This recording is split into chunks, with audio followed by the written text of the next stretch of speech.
നമ്മുടെ ഇന്നത്തെ ടോപ്പിക്കാണ് നോൺ വോവൺ ഫാബ്രിക്സ്. നമ്മൾ പറഞ്ഞു ഫാബ്രിക് കൺസ്ട്രക്ഷനിൽ മെയിനായിട്ട് 3 ടൈപ്പ് മെത്തേഡാണുള്ളത്. ഫസ്റ്റ് വൺ വീവിങ് പ്രോസസ്സ്, പിന്നത്തത് നിറ്റിംഗ് പ്രോസസ്സായിരുന്നു. ഇനി ലാസ്റ്റ് വൺ ആണ് നോൺ വോവൺ ഫാബ്രിക്സ്. അപ്പം നമുക്ക് നോൺ വോവൺ എന്താണെന്ന് നോക്കാം. നോൺ വോവൺ എന്ന് പറഞ്ഞാൽ നിങ്ങൾ സാധാരണ കണ്ടിട്ടുള്ളൊരു മെറ്റീരിയലാണ്, പക്ഷെ അത് നിങ്ങൾക്ക് അറിയില്ല. നോൺ വോവൺ ആണോ എന്നുള്ള കാര്യം നിങ്ങൾക്ക് അറിയില്ല. നമ്മളിപ്പോൾ ഉപയോഗിക്കുന്ന സർജിക്കൽ മാസ്കുകളൊക്കെ ഇല്ലേ, അപ്പം സാധാരണ നിങ്ങൾ കാണുന്നുണ്ടാവില്ല ഒരു ഗ്രീൻ കളറിൽ, അതെന്ന് പറഞ്ഞാൽ ക്ലോത്ത് അല്ല, ഓക്കെ, പ്ലാസ്റ്റിക് അല്ല. അപ്പം അങ്ങനെ ഒരു ടൈപ്പ് മെറ്റീരിയലാണ്. വീവിങ്ങിലൂടെ ഒന്നും നമുക്ക് കിട്ടുന്ന ഒരു സാധനമല്ല അത്. അപ്പോൾ അതിനെയാണ് നമുക്ക് നോൺ വോവൺ ഫാബ്രിക് എന്ന് പറയുന്നത്. അപ്പോൾ ഈ നോൺ വോവൺ എന്ന് പറയുമ്പോൾ നമ്മളതിൽ ബോണ്ടിങ് ആണ്, ഫൈബേഴ്സിനെ ബോണ്ട് ചെയ്തിട്ടാണ് നമുക്ക് ഫാബ്രിക് പോലെ മെറ്റീരിയൽ കിട്ടുന്നത്. ഫാബ്രിക് എന്ന് പറയാൻ പറ്റില്ല, ആ ഒരു മെറ്റീരിയൽ കിട്ടുന്നത്. അതിൽ നമ്മൾ ഷോർട്ട് ഫൈബേഴ്സ്, ലോങ് ഫൈബേഴ്സ് എല്ലാം കൂടിയാണ് ചെയ്യുന്നത്.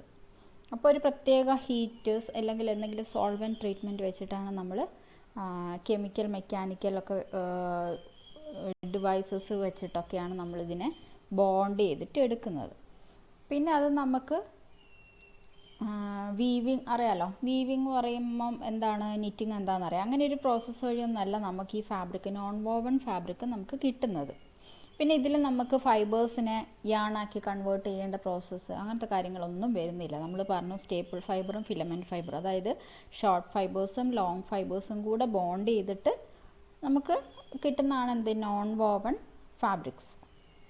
അപ്പോൾ ഇതിൽ നമുക്ക് 3 ടൈപ്പിലാണ്. ഇതിൽ ഏതൊക്കെയാണെന്ന് പറഞ്ഞാൽ സിംഗിൾ യൂസിന്, പിന്നെ ഒരു ലിമിറ്റഡ് ലൈഫുള്ളൊരു ഫാബ്രിക്കുകളുണ്ട്, അതായത് സെമി ഡ്യൂറബിൾ ഉണ്ടാവും, പിന്നെ കുറേ കാലം ഉപയോഗിക്കുന്ന വെരി ഡ്യൂറബിൾ.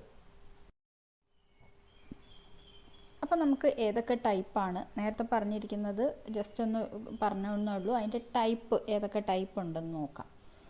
അപ്പോൾ നമ്മൾ 2 മെത്തേഡാണ്, 2 ടൈപ്പിലാണ് നമുക്ക് നോൺ വോവൺ ഫാബ്രിക്സ് ഉള്ളത്. അത് എന്തിനെ ബേസ് ചെയ്തിട്ടാന്ന് വെച്ചാൽ, ഒന്ന് അതിൻ്റെ പ്രൊഡക്ഷൻ, നമ്മൾ ആ പ്രൊഡക്ഷനെ അനുസരിച്ച് നമുക്ക് അതിന് ക്ലാസിഫൈ ചെയ്യാം. പിന്നെ ആ ഫാബ്രിക്കിൻ്റെ ലൈഫ്, അത് എത്ര കാലം ഉപയോഗിക്കുന്നുണ്ട്, അതിനെ ഡിപ്പെൻഡ് ചെയ്തിട്ട് നമുക്ക് ക്ലാസിഫൈ ചെയ്യാം. അപ്പം ഫസ്റ്റ് നമുക്ക് പ്രൊഡക്ഷനനുസരിച്ച് നമ്മളിതിനെ എങ്ങനെയൊക്കെയാണ് ക്ലാസിഫൈ ചെയ്തിരിക്കുന്നത് നോക്കാം. പ്രൊഡക്ഷനനുസരിച്ച് നമ്മൾ നോൺ വോവൺ ഫാബ്രിക്കിന് 2 ആയിട്ടാണ് ക്ലാസിഫൈ ചെയ്യുന്നത്.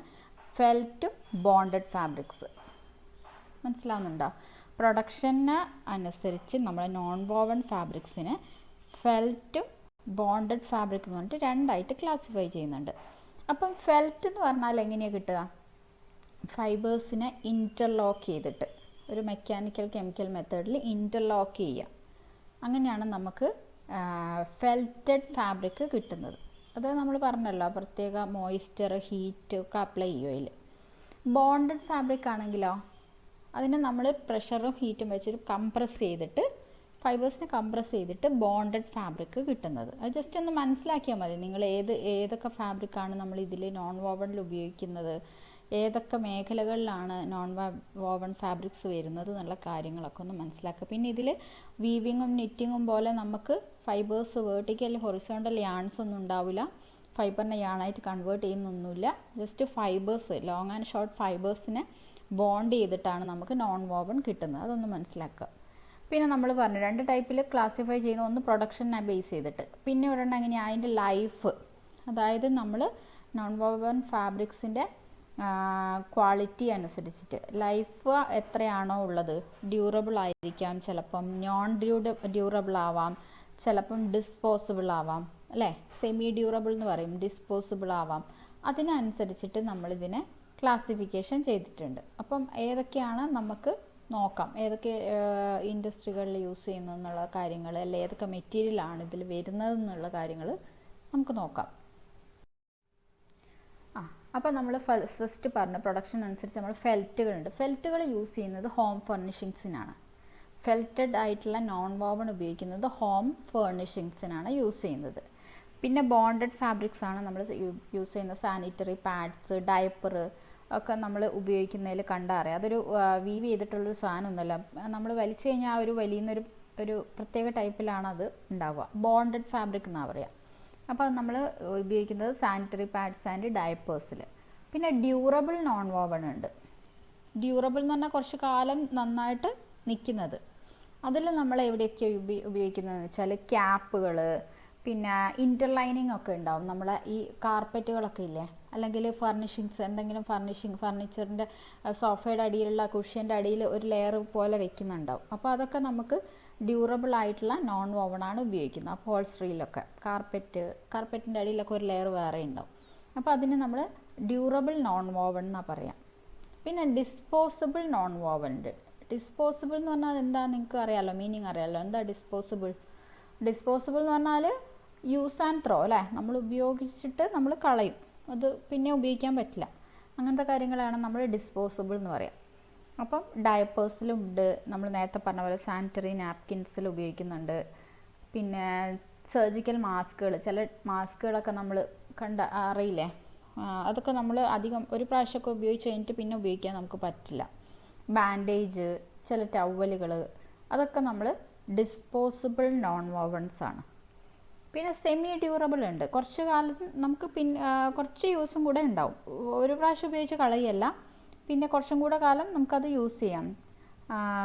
അതിൽ കുറച്ച് ഷർട്ട്സ് പറയുന്നുണ്ട്, കേർട്ടൻസ്, ബാഗ്, ലൈനിങ് മെറ്റീരിയൽ, പിന്നെ പിക്ചർ ഫ്രെയിമിൻ്റെ ഒക്കെ ആ ഫ്രെയിമിൻ്റെ പുറകിലുണ്ടാവും ഒരു ലെയർ, ഫെൽറ്റിൻ്റെ പോലത്തെ ഒരു ലെയർ ഉണ്ടാവും. അതൊക്കെ സെമി ഡ്യൂറബിൾ ആണ്. റിബണുകൾ ഉണ്ടാവും, ഹോസ്പിറ്റലിലെ ബെഡ്ഷീറ്റുകൾ ഉണ്ടാവും, ബെഡ് ലിനൻസ്, പിന്നെ ഓപ്പറേഷൻ തിയേറ്ററിലെ ക്ലോത്തുകൾ, അതൊക്കെ നമ്മൾ ഡിസ്പോസിബിൾ കുറേ കാര്യങ്ങളുണ്ടാവും കേട്ടോ.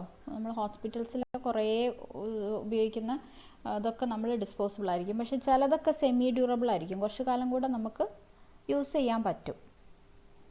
പിന്നെ ടീ ബാഗുകളൊക്കെ കണ്ടിട്ടില്ലേ, ടീ ബാഗ് അറിയില്ലേ, കോഫി ബാഗ് ഇതിൻ്റെ ഉണ്ടാവും, ഒരു കുഞ്ഞ് പാക്കറ്റ് പോലത്തെ നമ്മൾ ഹോട്ട് വാട്ടറിൽ മുക്കിക്കഴിഞ്ഞാൽ അത് അലിഞ്ഞ് വന്നോളും, ആ ചായപ്പൊടീൻ്റെ അത് ഇളകി വന്നോളും.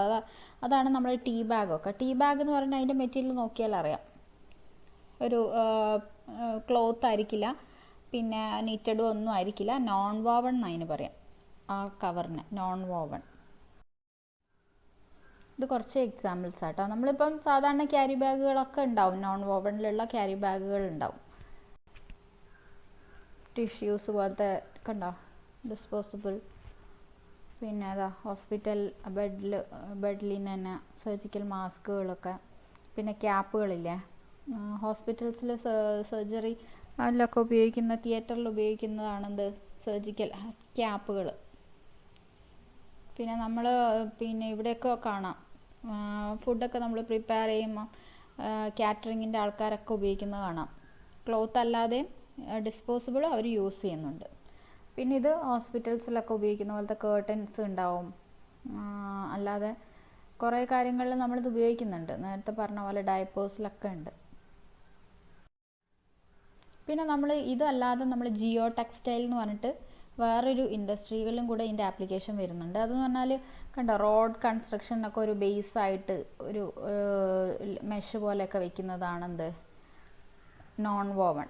അതൊരു ലെയർ, അത് പിന്നെ നശിച്ചങ്ങ് പോയിക്കോളും. നോൺ വോവൺ എന്ന് പറയുമ്പോൾ പ്ലാസ്റ്റിക് അല്ല, അത് ഒരു എന്താ പറയുക, അത് മണ്ണിനോട് ചേർന്നൊക്കെ അങ്ങ് പോയിക്കോളും. അങ്ങനത്തെ ഒരു ടൈപ്പ് മെറ്റീരിയലാണ് നോൺ വോവൺ.